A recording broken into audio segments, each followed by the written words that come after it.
Good morning, everyone. Thank you. Thank you. Thank you all so much for taking time out of your day today on a somewhat dreary Thursday to join us, the Office of Research, at our October RSCA in 5. I'm sorry?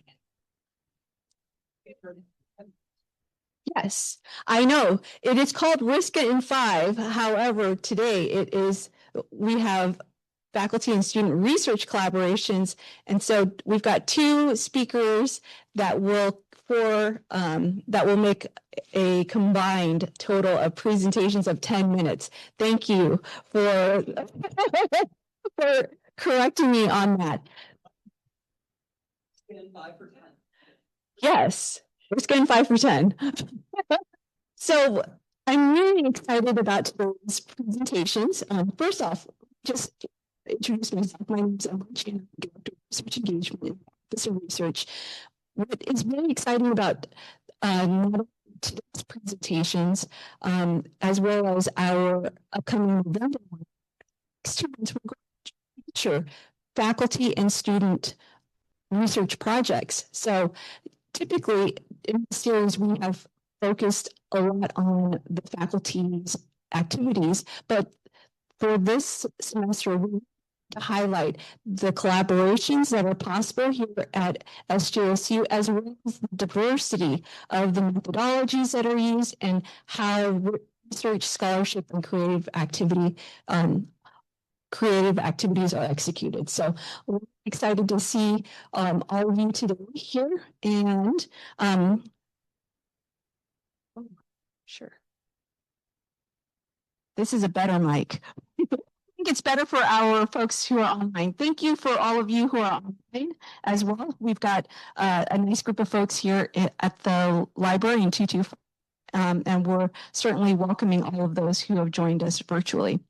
I'd now like to turn the mic over to Jessica Trask, our Interim Associate Vice President for Research, as she welcomes all of you. Good morning, everyone. It's so great to see you here today, and I would be remiss if I didn't also use this opportunity to, while we are focused on student research, to throw in a plug for the CSU Student Research Competition. It's the 40th annual Student Research Competition, and SJSU will be hosting in April. Woo! We expect over 500 people from across the system to come to SJSU. We'll see a lot of great student projects, but between now and April, the Research and Innovation really wants to highlight the wonderful, innovative work that's being done by our students. And also give students a chance to do things like speak in public, take questions, and really learn not just the nuts and bolts of research, but the public speaking, the presentation, and the collegial atmosphere that comes along with RSCA as well. So thank you all for coming. Thanks for everybody online. We're sorry you won't be able to enjoy our lunch, which is going to be delicious. Please, we're taking virtual questions. No questions from online. We'll definitely be taking questions from the audience. And I'm going to hand it back to Emily, who will tell us sort of how the run of show is going to happen. Thank you.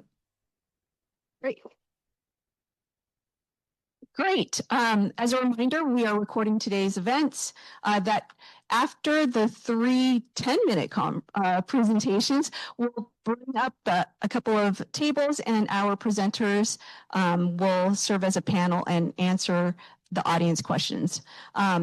When we do take questions, please raise your hand. We'll bring you a mic so that our folks who are online can hear all of the questions as well. And for those of you who are in person, if you have to leave, please do so during applause. And as Jessica stated, we have a delicious lunch for you all at around noon. So now to the presentations. These are the 3 presentations that we have today. And I am delighted to first welcome, oh, I see, sorry. I'm going to do one thing. There we go. The order I had to update. Sorry about that. So I'm delighted to welcome Dr. Une Choi, Assistant Professor in the Communication Sciences and Disorders Department, as well as Cindy Matsuda, a second-year master's student in the CDS department, to the podium so that they can present on integrating neurodiversity and cultural linguistic understanding and differences in education. Thank you.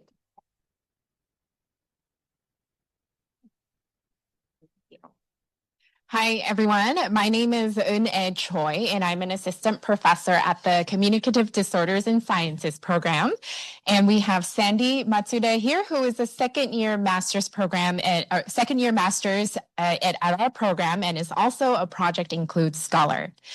Today, I'm here to share with you about Project Include, which stands for Integrating Neurodiversity and Cultural Linguistic Understanding and Differences in Education. It's a 5-year federally funded program for the Communicative Disorders and Sciences Department. And Project Include is training future speech language pathologists to serve neurodiverse individuals who are also culturally and linguistically diverse. Through Project Include, we attempt to address the critical gap in racial and ethnic disparities between the clinicians and the clients we serve. In the US, 1 in 31 children identify as autistic, and in California, that prevalence increases, where 53.1 children per 1,000 children are identify as autistic. That's roughly 1 in 19 children. This is also reflected in the caseload of speech-language pathologists. On the right side, you see a result of a survey that was filled out by school-based speech-language pathologists. And you can see that 93.8% reported that they regularly serve students who are autistic.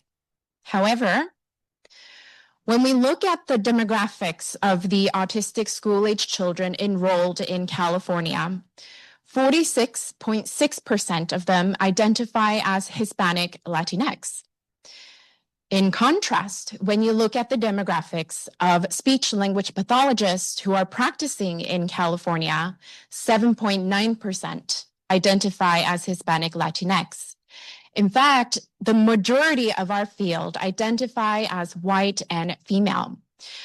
Project Include attempts to bridge this gap by training scholars to identify and also solve the challenges that we can find in that intersection between neurodiversity and cultural linguistic diversity. Here you see our 6 student scholars. They were our first cohort. They completed their first year of training, and they are beginning their second year of training, this year. For their first year, they learned from speech-language pathologists from the community who are currently serving very specific populations. For their spring semester, they learned from professionals across many disciplines on how to provide assessment and also intervention for autistic individuals. And after each of these workshops, we had debrief meetings where the students would talk about how those skills and strategies applied to the culturally and linguistically diverse population. We have Sandy here, who was part of our first cohort, who will share a little bit in more detail about the workshops. Thank you, Dr. Choi. So, hi, my name is Sandy. I'm one of the 6 Project Include scholars from our first cohort. And so my cohort's now entering our second year, where we want to produce a project based off of the knowledge and the training that we've gained through our project. But I will be talking a little bit about that today. And currently, I'm actually serving at a school district in the San Jose region. So I also want to talk about how the training that we've went through has kind of impacted my clinical experience in the workplace setting. So to begin our training, we first had a focus on cultural and linguistic neurodiversity panels. And so these panels were led by speech language pathologists in the Bay Area who have extensive knowledge and training working with marginalized communities. So some of the communities that they serve were the Southeast Asian communities, South Asian communities, and other marginalized communities such as the Spanish and Latinx communities, African American and Black communities, as well as deaf and hard of hearing cultures. So being able to listen to what these professionals have experienced in the workplace setting and how those insights can really impact how intervention would look has really taught me a lot about the nuances between different cultures and how to approach that as a future speech language pathologist. And going on forth with our training, also targeted those neurodiversity elements of our grant through autism assessments as well as play-based intervention strategies and a different counseling workshop as well. So I just want to touch on a little bit of the things that we worked on. But through our autism assessment program, this was conducted by a psychologist as well as a behavior analyst. So there was interprofessional collaboration amongst these trainings that we went through, which was very helpful for me as a student because I was able to gauge a holistic approach of how to target some of the challenges that we are working through in our field. But learning about the autism assessments as well as play-based intervention strategies really helped me to build my clinical skills and has served me really well in the school setting that I'm currently at. And alongside that, our counseling workshop has really taught me a lot about how to be really mindful in difficult conversations that can happen with parents and caregivers, with how to effectively communicate some of the things that their children are working on, but in a way that's culturally and neurodiversity friendly and sensitive. So going forward with our second year, our cohort is planning a project. So we have gone through a lot of brainstorming and we are still in the midst of figuring out specific details of our project. But we are leaning towards a informal informational session for parents and caregivers. So in our training, we want to really emphasize the parent coaching element. So we want to have a one-to-one ratio between student graduate clinicians alongside parents so that we can navigate how to elicit communication and language with families and kind of troubleshoot different areas that they're really struggling with not only in those clinical settings, but at home or at school or in a variety of settings where communication can take place. We also really wanted to give an introductory presentation on alternative communication, which are AAC devices that some of our clientele uses to communicate. And we also wanted to really encourage play variety in our families and really teach parents and caregivers alike the ideas that communication can happen at any setting and play can happen anywhere without elaborate toys or tools. And we really want to elicit that communication and provide that language enriched environment. And so we're hoping that by holding this training, likely sometime early next year, we can really bridge those gaps that Project Include targets and empower these families to offer a connection with their children. We'd like to thank all of the members that you see there who provided the culturally linguistically diverse workshops, as well as the assessment and intervention and counseling workshop. It wouldn't have been possible without all of these members. Thank you.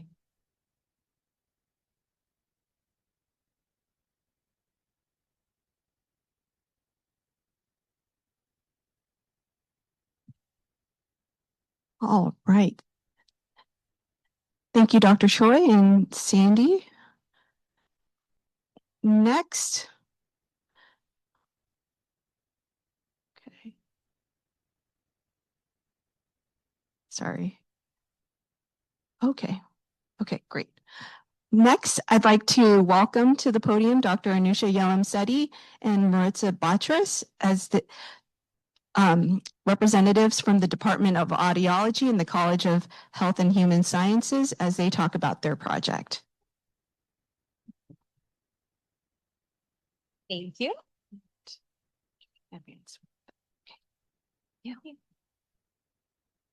Hello, hello. Awesome. So today I'm going to talk about OTCs. So those are like over-the-counter hearing aids. So these are meant to be fitted by themselves. Like individuals can fit their hearing aids by themselves. So I've been doing this projects on OTCs to address the issue of equity. And I'll be presenting about how we are validating it, what's the perception of OTCs, and how it is leading to the path of equity. So I'm going to introduce what's the big problem is. And Marisa is going to talk through about like how we are going to deal with it. And then I'm going to take over the methodologies and walk you through what the study actually is. Okay. So hearing health. All of us have some or the other ways of having hearing issues in different environments. Especially when you're in a noisy environment, we tend to have a difficulty in understanding speech. So that is quite normal across individuals, even with a normal hearing. But as we are getting older, say 40 plus, I'm sorry to say 40 plus is old, but we are getting older, we start hearing things little differently. So we start hearing things that are like, which used to be very common and we used to hear that day to day, that slowly starts hearing in a different way, in a distorted way, or we have difficulty, your brain starts compensating, that's totally fine. But after the age of certain amount, like say 45 to 55 to 60, your perception starts changing. And we have an ability, like it's a overall in US itself, the 13% of the individuals are suffering from hearing loss. And how many of them are like actually addressing or wearing hearing aids? They are like acknowledging the fact that they have hearing loss. And how many of them are actually wearing hearing aids is only 20% of the total number that we are seeing there. So this could be happening at different levels. So a hearing loss can be of different degrees, like a mild hearing loss where we will be hearing everything, but we will have problems in speech and noise when there is high background noise or when multiple people are talking, things of that sort. So moderate hearing loss is when you start slowly missing sounds. One or two sounds that you're like say sh, s, p, b. When it's a combination of sounds, those will start missing out. But you will be hearing most of the part, especially in quiet condition. But the moment you're in noisy condition, you have a really bad speech understanding difficulty. And when it comes to severe hearing loss, can I point? Yeah. When it comes to severe hearing loss or profound hearing loss, a lot of the things that we are talking is missed out.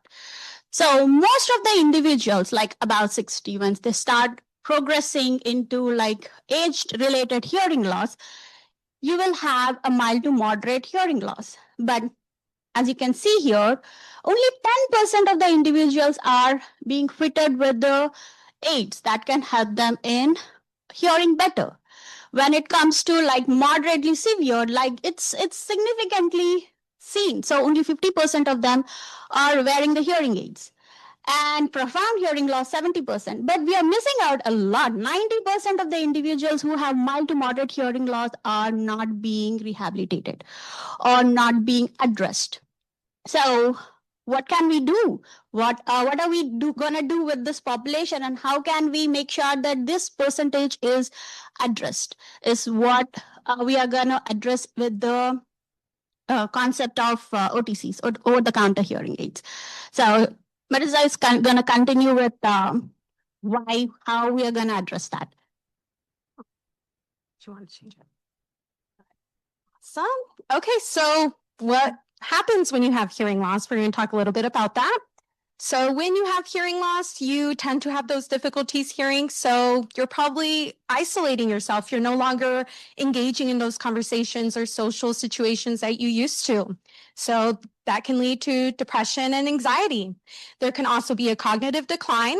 There are certain neural networks that we're using every day when we're listening. When you're no longer using those neural networks, there can be a cognitive decline associated with hearing loss. We talked about social isolation. There's also the barriers of cost. They can be pretty expensive. And there's also a shortage of audiologists. So if you live in a rural area, you might not even have access to an audiologist or the possibility to get a hearing test and get amplification. There's also the stigma that's attached to hearing aids. Some people associate it with getting older, and so they want to avoid that. They don't want to address their hearing loss. Let's just ignore it.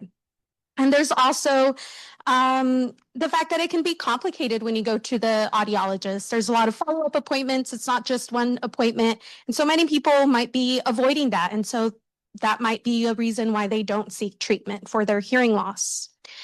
And that's when over-the-counter hearing aids devices come into the game.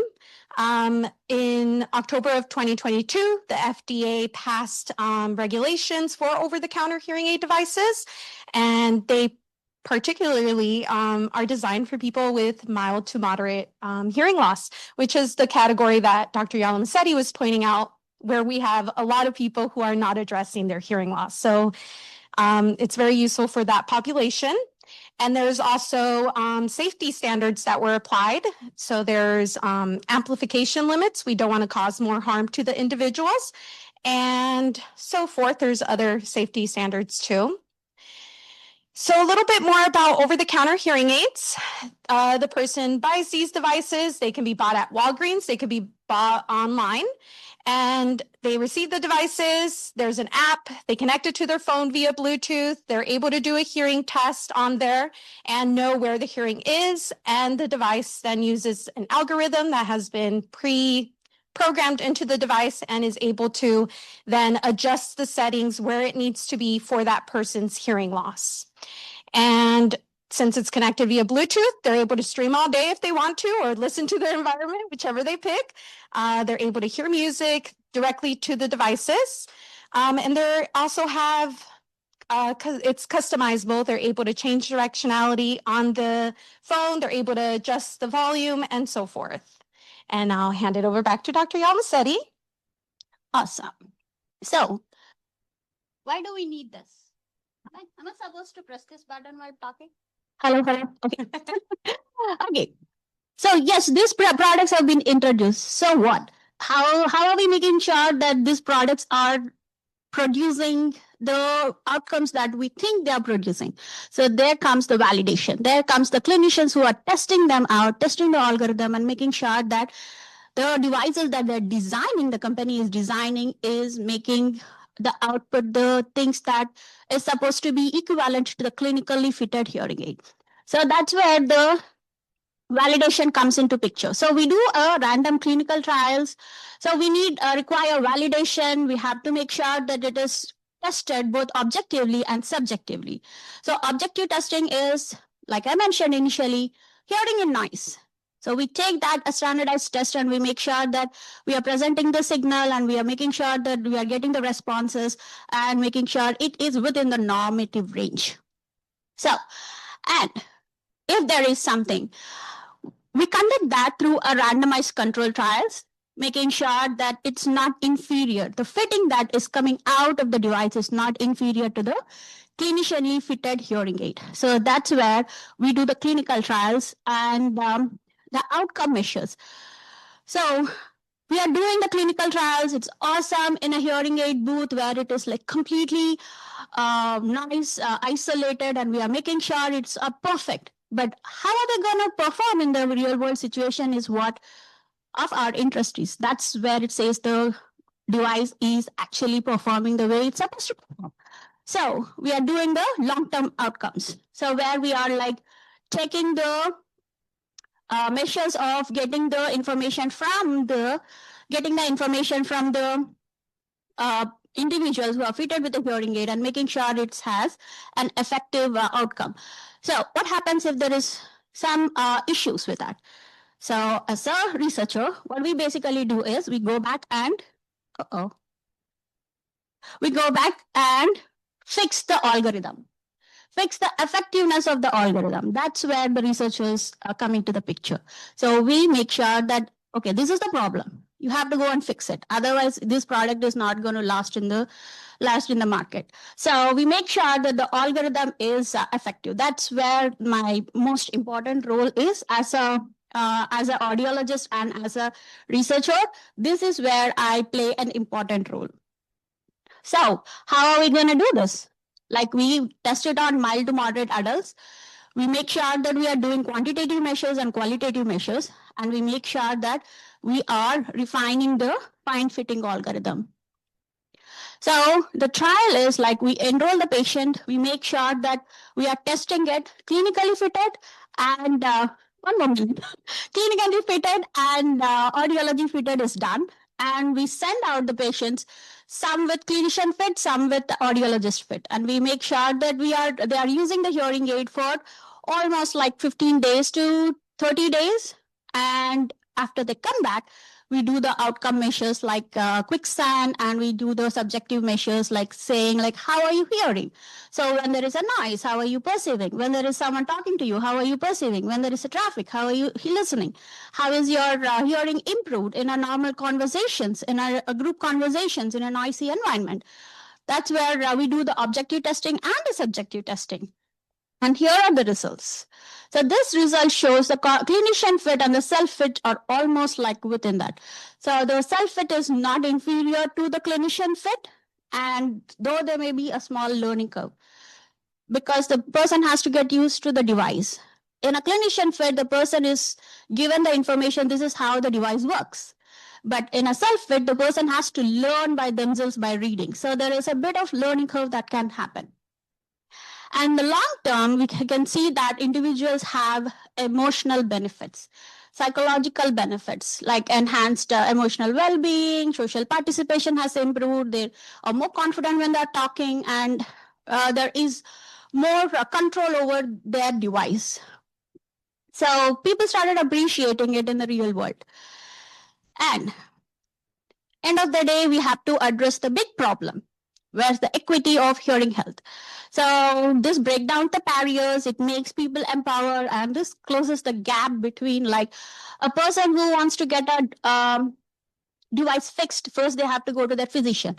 They have to get referrals to the audiologist. And then it takes at least 3 months to get the appointment. And then they have to go through the hearing testing and then follow up hearing testing aids. So all of this is taken away, and with one purchase and with one click or with one setting, you are addressing the end need. So that's where the closest the gap. So, but we have to make sure it is evidence-based. It is addressing the question the way it's supposed to address. The outcomes are equivalent to the clinician fit is what we have to make sure. And we have to make sure it's like equity is achieved over a period of time.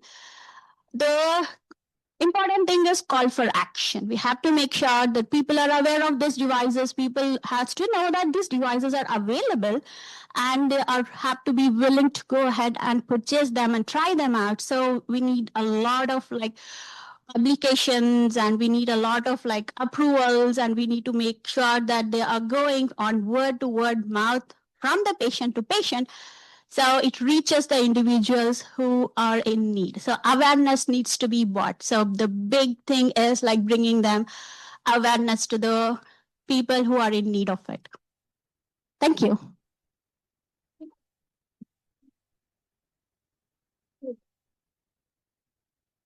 Thank you so much.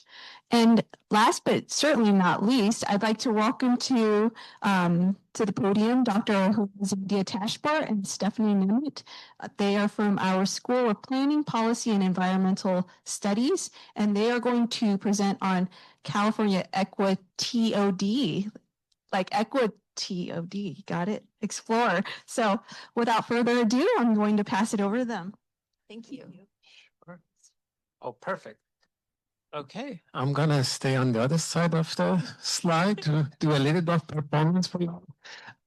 Okay, well, Good almost afternoon, everybody. I'm Ahuruzan Diatashbar, Director of Master of Science in Geographic Information Science and Spatial Analytics and Visualization Institute from the School of Planning, Policy and Environmental Studies, which is almost a week old.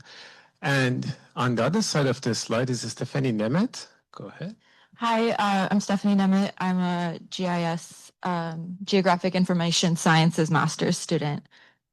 Okay, well, Stephanie is about to graduate this semester, and this project was part of her thesis as well. What we are presenting is actually one of the tools among many tools that we developed at the Spatial Analytics and Visualization Institute, California Equity OD Explorer. We're gonna basically present the tool and the research behind that. First question that you might ask either me or Stephanie is that what is a TOD? So TOD is shortened version of transit-oriented development. And this concept of development around quality transit station areas are coming into place to basically combine the land use development around the transit with increasing mixed uses, walkability, density, and compactness with the goal of encouraging residents in the station area to basically walk and use transit and do not use their cars. So there are climate policy and VMT reduction goals related to it, GHG emission reduction. But one of the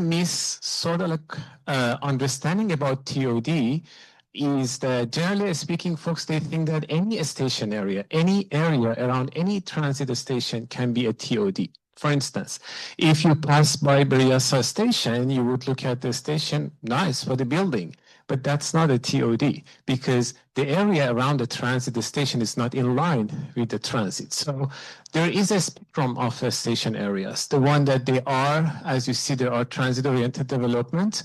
The urban development around the station area is completely in line with the transit use to those that they are somehow in line, and we call them hybrid in the literature, and then all the way, what they call it, the partner of TOD is the transit adjacent development, meaning that a land happened to be adjacent to a transit station, and there is no alignment between these two.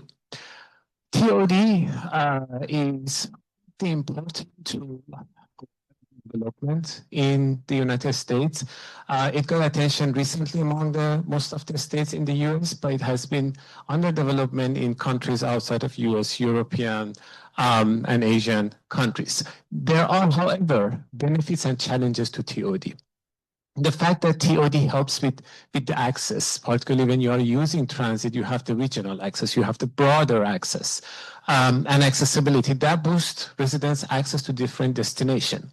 The development around the transit station, while it's supposed to be in line with the use of transit, comes with many benefits, economic benefits, health outcomes for the folks who are living in the TOD area. So these are the immediate basically impact of TOD. However, there are some post-construction impact, like any policy that there are 5 to 10 or to 15 years impacts that they are coming on board.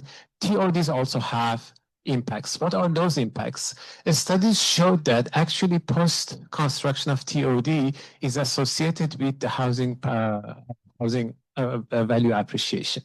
What does it mean? Is that within the 5, 10, or 15 years, condos, houses, or townhouses, they have a higher appreciation in comparison with the houses and properties and all other type of development. What does it mean? It means that economic timing and in the long run, those who were living in the TOD areas before the TOD was constructed, they are at the risk of being displaced and the gentrification that happens. Example, West Oakland BART station. So we should be concerned about that because TOD initially was developed to increase the transit access, but now it needs a more comprehensive planning that brings into place the equity access, equity impacts, equity factors, and also align the broader sustainability of a TOD area. That's why that we did this project. I had to basically mention it earlier. This project was funded through Minnesota Transportation Institute and was at the request of California Housing and Community Development. In our project, first we looked at the literature, how other people are measuring TOD, that I'm gonna leave it to Stephanie to explain. Yeah, so the first step of the project was to go over the literature and find out how affordability was being measured in TOD. The literature review was conducted on a global scale. You can see on the map that it was, there are case studies from all over the world, mostly in the US though. The station catchment area was most frequently either a half mile, 800 meters, or 10-minute walk, which are all approximately the same size.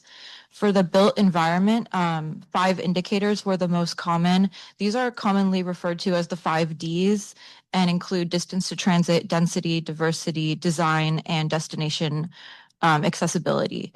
And the most common modality of transit was rail-based transit stations. For affordability, the most common measure was this H+T index, where it's a concept that says that H+T, housing plus transportation, should not exceed more than 45% of a household income, where housing costs shouldn't exceed 30% and transportation costs shouldn't exceed 15%.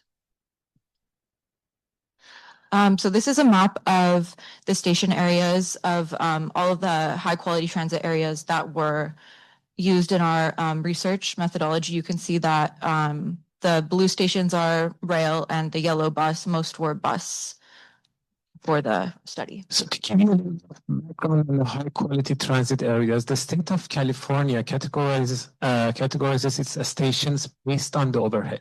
So if a bus has a 20 minutes overhead or train has a 15 minutes overhead, they consider it high quality transit area because they want to ultimately invest through different Senate bills in them. For our project, per the cost of housing and community development, which based on the research was also a good option, we used the high quality transit area. The general framework, the research design was to basically develop an extended pedestrian buffer for each HQTA. We had around 70,000 HQTAs and measure factors under the 3 categories of built environment, housing and transportation affordability, and minority presence. So I'm going to leave it to Stephanie to talk to each of the indicators that we measured. Yeah, absolutely. So for the built environment, there were 3 categories of variables. Density and diversity included activity density, which was sort of the combination of population and job density. Then the employment mix, or like the diversity of the job types in the area. Connectivity and form included intersection density and walk score, which sort of calculates the overall walkability of the area. And then the transit frequency, job accessibility, regional accessibility, and access to downtown areas. The next category of variables was in housing affordability. And this included housing cost burdens with the H+T index we discussed on the literature review, and then 3 different models of households, one for a medium income household, a very low income single adult, and then a working individual, 50% of medium income. And this also included low income housing tax credit capacity, or the share of affordable housing units relative to the population. And the final category for data was minority or social vulnerability presence. This was calculated with socioeconomic status, racial and ethnic minority status, and different housing and transportation variables. It also included the percent of households that don't have access to a vehicle. And so, yeah, 0 car households. So basically, as you see, these 3 factors are responding to the benefits and challenges of TOD. We are not going to go through the methodology. It was a ton of data collection, K clustering or machine learning algorithm, network buffer, but we needed to deliver 2 types of products to the housing and community development. One, typology of the station, and the other one, a scoring system. For that reason, our clustering system we ran the clustering system on each category basically on a sequence. And for each of the type that we were getting, for the built environment that shows on the first row, you see shows the TOD we started from 0.5 because all of the stations are HQTA. They already have the high quality transit area. And for each of the four station type that you see, we have two categories of affordability and unaffordability, and two categories of minority presence and no minority presence. The first clustering system gave us four types of station types in terms of built environment. The one that's completely transit-oriented development, walkable, mixed use, dense, very compact urban development within a downtown proximity. The next one, we need you to remember these four categories, because as we go down to transit adjacent development, this is the one that we don't want to have. However, the areas such as transit supportive development and limited TOD are also valuable to consider, because not everywhere is a downtown. So it is important to know the location, how ultimately by the location and by the distribution, majority of the station areas in California are transit supportive development, meaning that the urban development is supportive, but they are not in downtown areas. However, it's only 40%, so it's close to 40%, not the majority. On the other hand, the next rank is transit adjacent development.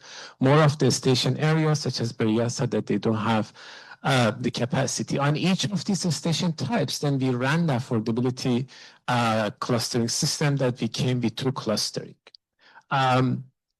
That gave us two types of basically clusters on the four built environment. Majority of the stations that we found are transit supportive development, that they are affordable. And also transit adjacent development that are also affordable. However, on the other hand, the livable and affordable TOD station, which is the one that you really want to have, are rare. They are mostly in central LA, Sacramento, and Oakland. And the one that we do want to have is unaffordable TODs clusters in downtown San Francisco, Pasadena, and most of the Silicon Valley. For the sake of time, I'm going to walk to the rest of the presentation. The next step was looking at presence of minority. Why? Because we are trying to target gentrification and displacement at the same time as well.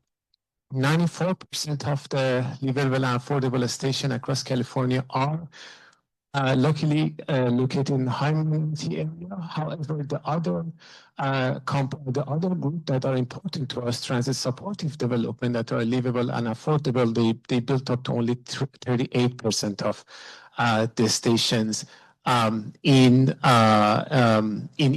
the state of California. That still talks about the fact that equity and minority presence is of the concern for a good portion of the stations. But as I mentioned, we have two types of basically products that we deliver to the client. One of them was the typology of the stations, for them to know how they are building up. Most of the good stations that they are TOD, they're affordable, and there's a strong minority presence. It's located in LA, Oakland, and Sacramento. I'm gonna just move to the last slide, which is the scoring system. The scoring system, based on the normalized values, goes to 0 to 100 to help with the policy development, focusing on the areas that they are the affordable, to basically maintain them with the list of policy development. Emily's showing that I should stop pretty quick, so I'm going to leave it to the audience to basically scan and explore your local stations. Thank you. Thank you so much. We're now going to convene the group for a quick panel, and then after that we'll have lunch and allow folks to continue these conversations on a more individual level. So I'm going to ask all of our presenters to come up. Kevin, could you help me move this for just a moment? Yeah. Oh, thank you. Thank you. Okay. And we're going to have our interim associate vice president for research, Jessica Trask, moderate. Actually, I will not do that. There we go. Thank you. So I hope those were very interesting presentations. Are there folks, I hope you've noted some of your questions that you may have had about the different presentations. Does anyone want to raise their hand for the first one, or I'll pass it on to you to ask the first question? Excellent. Yep. Oh, we already have a question. Great. Oh, thank you. Thank you all very much for your for your presentations. My question is what is the role of the undergraduate student in your research, and how did you integrate it integrate your students in your research so that it's easy for them to get into the research and produce results and get an education out of it? I can go first. So I do clinical translational research. So clinical part of it, I like my AUD students who are doctorate of audiology students to carry them out. So for example, in this current study, there are like clinical measures that they have to do.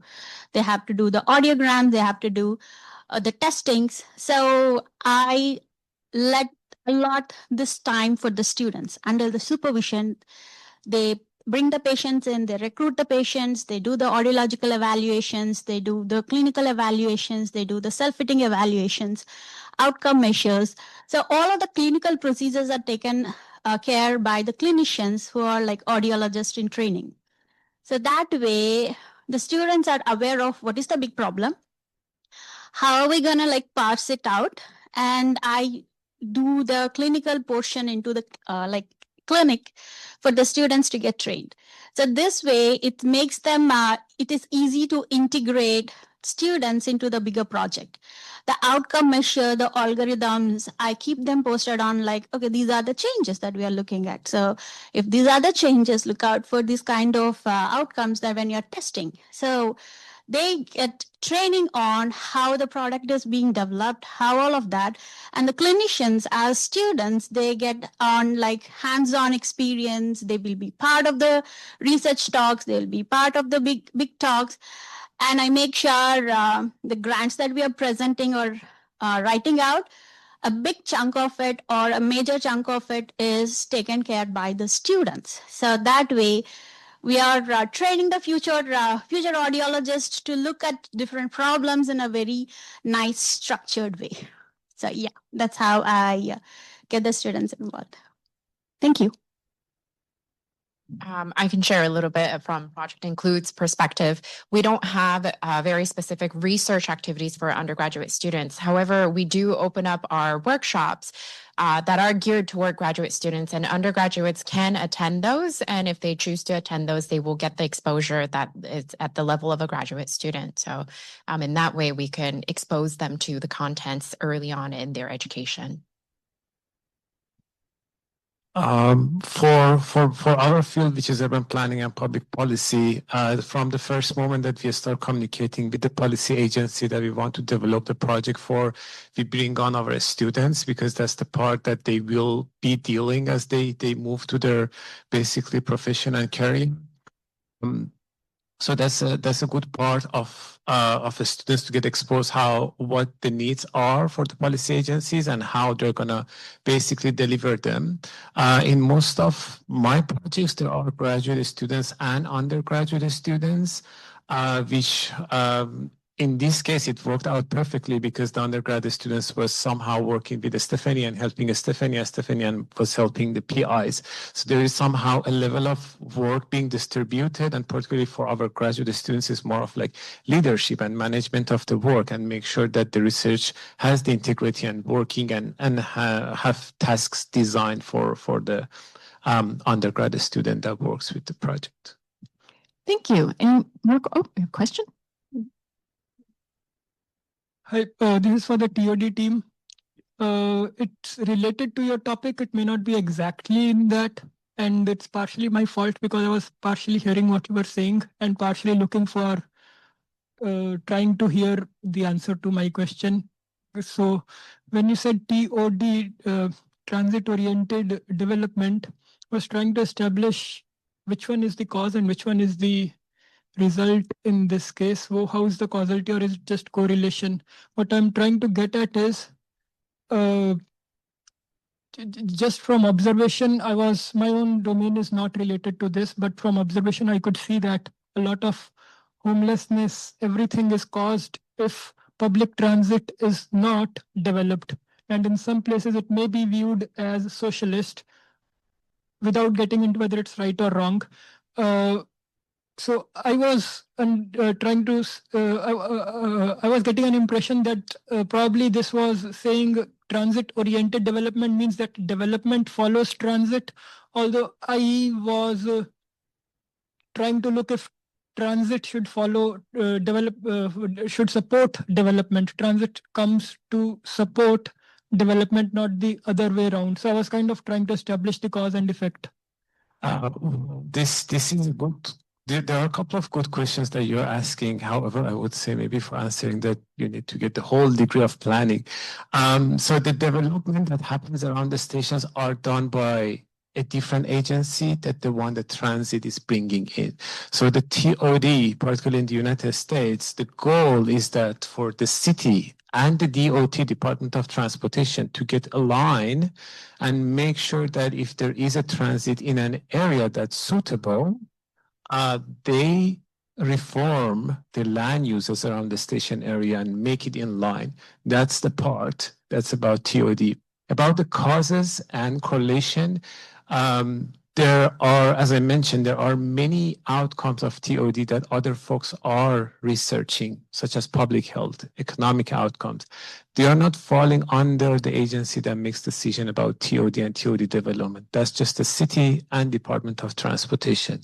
Later on, when the research is showing there's a housing appreciation or public health benefit or economic benefit, other departments can come in and pitch into TOD development as well. So it's quite complicated because there are multiple agencies involved in making decision which area should be designated as a TOD and which area should not.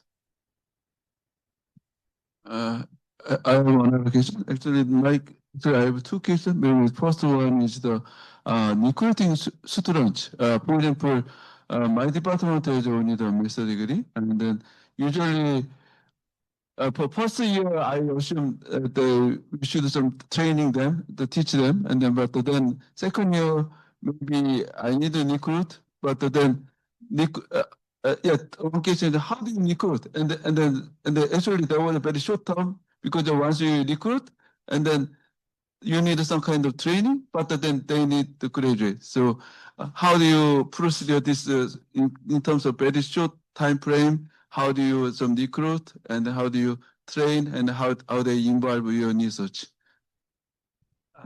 I can go ahead and list that. Well, I'm a program director, so I see all of the applications and then I work directly with the students in class. So Stephanie was the one that I recruited for the project, and I try to.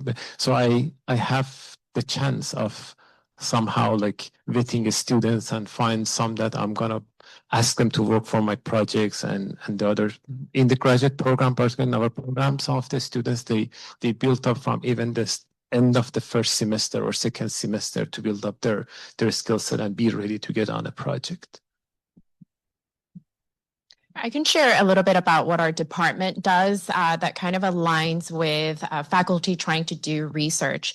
So our department encourages first-year master's students to establish their research questions in the beginning of their graduate program. And once they start thinking about it, that's when they start reaching out to advisors. And the idea is that the master's students coming up with their own research projects, those research projects align with the faculty members' research goals and research direction. And so if there is a good match, it starts from their first semester advising in their first year of master's program, and they begin their research activities near the end of their first year program, and then through the summer, and then in the second year, they're wrapping up, they're doing data collection, and then they're wrapping up and writing near the end of their master's program. And this activity in our department, we set aside and have it as either a special project that they can graduate with or a master's thesis they can graduate with. So in that kind of a structure in our department, it allows for collaborative research to happen between faculty and graduate students. We do something similar to the CST.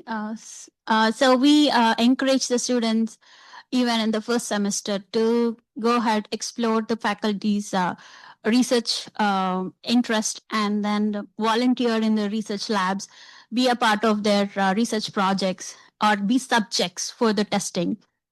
And I do it in a second layer where once I recruit the students, I am more hands-on in the first like 1 or 2 months.